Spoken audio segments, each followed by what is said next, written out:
Hello friends. तर आपली महिला बालविकासची आन्सर की ही आलेली आहे, कधीचीच आली आहे. पण माझा समाज कल्याणचा पेपर होता 5 तारखेला, त्यामुळे मी काही व्हिडिओ बनवू शकले नाही. तर माझे मार्क्स म्हणजे क्वेश्चन माझे 82 बरोबर आलेले आहेत. त्यातनं एक मला ऑब्जेक्शन घ्यायचं आहे एका क्वेश्चनवर. मी दाखवते तुम्हाला कोणता आहे. त्याच्या आधी मी सांगते की मला मराठीत आहेत, माझे मराठीचे चुकलेत 5. मला वाटलं नव्हतं एवढं, पण होतं ते सिली मिस्टेक, थोडं एक्झामचं प्रेशर खाली होतं ते. आणि माझे इंग्लिशचे चुकलेत 6 आणि GKचे 7 आणि रिझनिंग माझं टोटली बरोबर आहे, 25च्या 25 आहेत मला. तर मी तुम्हाला दाखवते तो क्वेश्चन कोणता. आता समाज कल्याणला मला कोणते क्वेश्चन आले होते मी सांगते तुम्हाला शेवटी. तुम्ही काय करून गेलं पाहिजे तेही सांगते. मला वाटलं नव्हतं खरं तर एवढा कमी येईल स्कोअर. मला 86-87 वाटत होती बरोबर येतील, पण मग होतात सिली मिस्टेक. आता काय, कुठे गेला?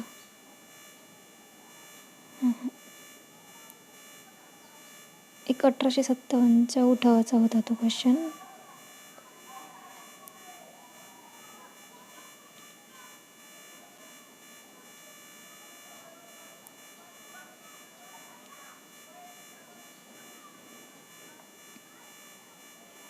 म्हणजे 3 क्वेश्चनबद्दल होतं मला हे थोडंसं, पण मग एक क्वेश्चनचं मला सापडून गेलं की नाही आपणच चुकीचं आहे.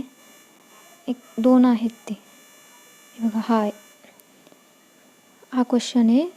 जून 1857मध्ये सातारा येथील खालीलपैकी कोणत्या बंडखोराला ब्रिटिशांनी पकडले आणि 12 जून 1857 रोजी तोफेने उडवून दिले? तर याचा असं आहे की यांनी उत्तर दिले मानसिंग. तर मानसिंगला हे बरोबर आहे की 12 जून 1857ला मारले, पण त्यांना बंदुकीच्या गोळीने मारले होते. आणि ज्यांना तोफेने उडवले होते ना, ते दुसरे मिश्र बंधू 10-1 जण होते, त्यांना तोफेने उडवलं होतं आणि ती तारीख पण वेगळी. सो क्वेश्चन थोडा वेगळा आहे. म्हणजे मी तुम्हाला दाखवते याचं. माझ्याकडे आधुनिक महाराष्ट्र इतिहास अनिल कोठारी यांच्या पुस्तकात दिलेलं आहे, ते मी दाखवते. हे बघा, इथे मी हायलाईट केलेलं आहे. नाझर कोर्टातील शिपाई मानसिंगचे उठाववाल्याशी संगनमत होते. सरकारने त्यांना बंदुकीच्या गोळीने उडवले. आणि हे जे खाली आहे ते हे मिश्र बंधू, त्यांना तोफेने उडवले होते. ही तारीख वेगळी, पण मग मानसिंग याला बंदुकीच्या गोळीने उडवले होते ना. तर कुठेतरी क्वेश्चन चुकीचा आहे, नाही तर मग ऑप्शन तरी चुकीचे आहेत. हो, या क्वेश्चनवर मला ऑब्जेक्शन घ्यायचं आहे. अजून एक होता, पण तो मराठीचं माझं थोडंसं वाटलं नव्हतं एवढे चुकायला पण नव्हते पाहिजे. पण एक ते 2 होते ना, दयात्र आणि गलित गात्र, हे यांचा समाज चुकला. आणि विरामचिन्ह, म्हणजे त्याचं थोडं मला कन्फ्युजन झालं. अर्धविराम आणि अपूर्णविराम, ते अंडर प्रेशर होतं ना, असं थोडं प्रेशर असलं, टेन्शन असलं की कळत नाही काय काय काय त्याच्यात गेला एक. आणि एक होता की एक प्रश्न होता, ते चांगले पोहतात. चांगले हे गुणविशेषण असं मला वाटलं, पण ते क्रियाविशेषण आहे. कारण चांगले हे पोहण्यासाठी आले ना, त्याच्यामुळे ते क्रियाविशेषण अव्यय नाही, ते फक्त क्रियाविशेषण आहे. म्हणजे तो एक प्रश्न गेला. थोडा विचार करायला पाहिजे होता मी.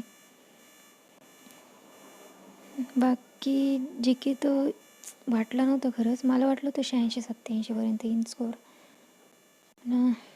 ठीक आहे, काय आता तो. आणि हा एक क्वेश्चन आहे की ग्राम सडक योजनेचा एक क्वेश्चन आहे. मला ना ते सगळे बरोबर वाटले, पण त्यांचं असं म्हणणं आहे की यातलं एकच बरोबर आहे असं. ठीक आहे, मला काही सापडतही नाही त्यातलं.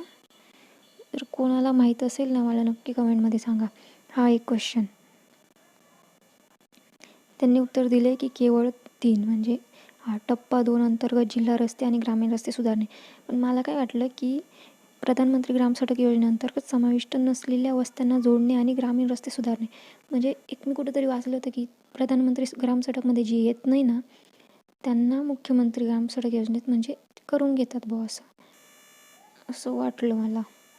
म्हणून मी ते केलं होतं, पण ते चुकलंच.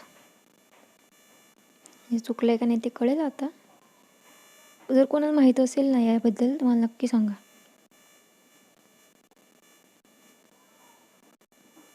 आत्ता सांगते मी माझा समाज कल्याणचा पेपर. एकदम खतरनाक भयानक एक्सपिरियन्स. म्हणजे क्वेश्चन तर काय सांगावे आता, एकदम हार्ड. म्हणजे एवढे पण नव्हते म्हणा, पण मग होते. मॅथ खूप जास्त डीप विचारतात, ते वर काहीच नाही, एकदम डीप विचारत आहे. म्हणजे एखादी वस्तू आहे, तिला 15% 20% सवलत द्यायची आणि मग नंतर परत तिला अजून 20% सवलत द्यायची आणि ती 15% तिचा नफा झाला पाहिजे, मग कितीला ती विकली पाहिजे, असा क्वेश्चन होता. मॅथ एकदम डीप करून जा. आणि जी के तर काय येईल सांगता येत नाही, भरोशावर बसू नका. कारण मी सुद्धा एक व्हिडिओ बघितले होते मी दुसरे, ते सांगतात ना कोणते कोणते क्वेश्चन आले होते. तर त्यांनी सांगितलं की नद्यांवर येत आहे, कलमांवर येत आहे, परत काय ते मुख्यमंत्री विचारत आहे कोणत्या पण याचे स्टेटचे.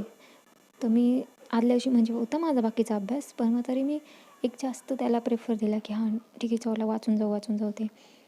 आणि काय मला तर नदीवर एकही क्वेश्चन आला नाही. आज 5 तारखेची माझी आजची सेकंड शिफ्ट होती, एकही नदीवर क्वेश्चन नाही. कलम तर विचारलंच नाही, कलमचा दूरपर्यंत संबंध नाही.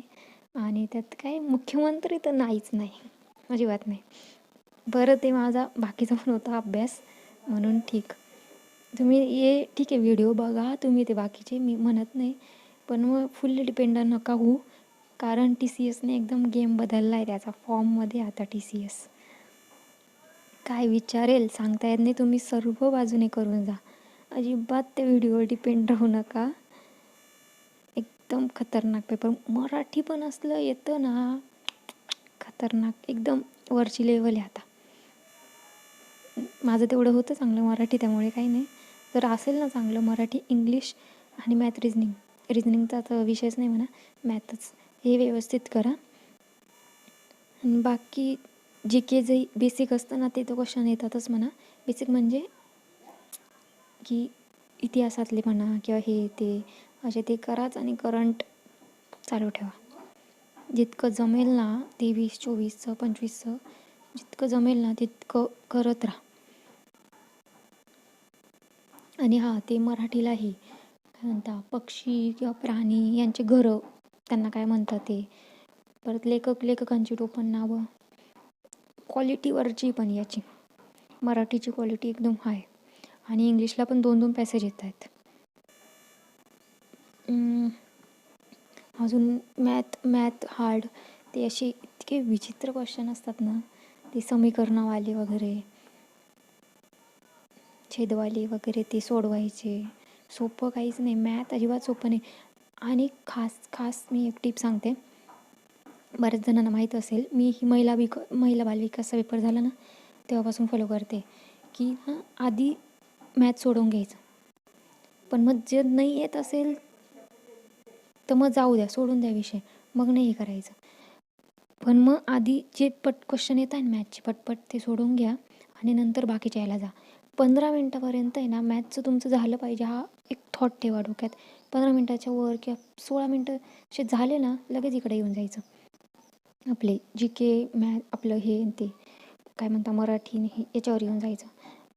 होऊन जातो काय टाईम, असं केलं ना नक्की होऊन जातो एकदम बरोबर टाईम होऊन जातो. माझे तर 2-2, 3-3 मिनटं ओरत होते, मी परत रिपीटेड बघत होते क्वेश्चन. तर हे नक्की फॉलो करा की आधी मॅथ रिजनिंग सोडवायला प्रेफरन्स द्या. नंतर इंग्लिशचं तर 2 पॅसेज येत आहेत, ते सांगितलं वाटतं मी.